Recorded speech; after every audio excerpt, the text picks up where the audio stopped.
என்கிட்ட 150. என்கிட்ட 200 என்கிட்ட 150 ரூபா. சரி எங்க போலாம்? அண்ணா நகர் பக்கா. வேணாம், இங்க லோக்கல்ல சாப்பிடலாம். டேய் நாங்களும் போய் சாப்பிட்டா தானே சாப்பிட்ட மாதிரி இருக்கும். 3 பேர் இருக்கும், இதுல போறது. அதான் வண்டி இருக்குல்ல. போலீஸ்லாம் நிப்பாங்க, தேவையில்லாத பிரச்சனை எனக்கு. வம்புல மாட்டி விட்டுருவீங்க போல. ஏய் மொத்த போடா, வீட்டுல பேல கத்துறா போடா. சரி, போலீஸ் பிடிச்சா என்ன பண்றது?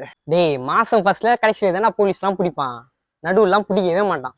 எனக்கு தெரியாதா? சரி, உங்களை நம்பி தான் வரேன் நான். ஏதாச்சும் ஆச்சுன்னா நீங்க தான் பொறுப்புண்ணா.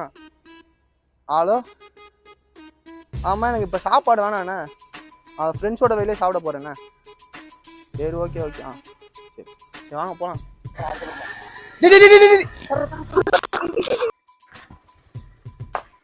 இன்னும் 2 பேரை சேர்த்து ஏற்றிட்டு வர வேண்டியதானே? ஹெல்மெட் இல்லை, ட்ரிபிள்ஸு, கட்டு ஃபைனை கட்டு. சார் ஃபைன்லாம் வேணாம் சார், பார்த்து பேசிக்கலாம் சார். எவ்வளோ வச்சுக்கிறீங்க 3 பேரும்? சரி 500.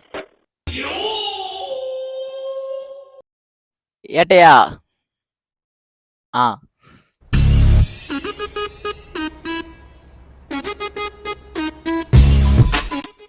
ஏய் மொத்த போடா, வீட்டுல பேல கத்துறா போடா. டேய் மாசம் ஃபர்ஸ்ட்ல கடைசியில தானே போலீஸ்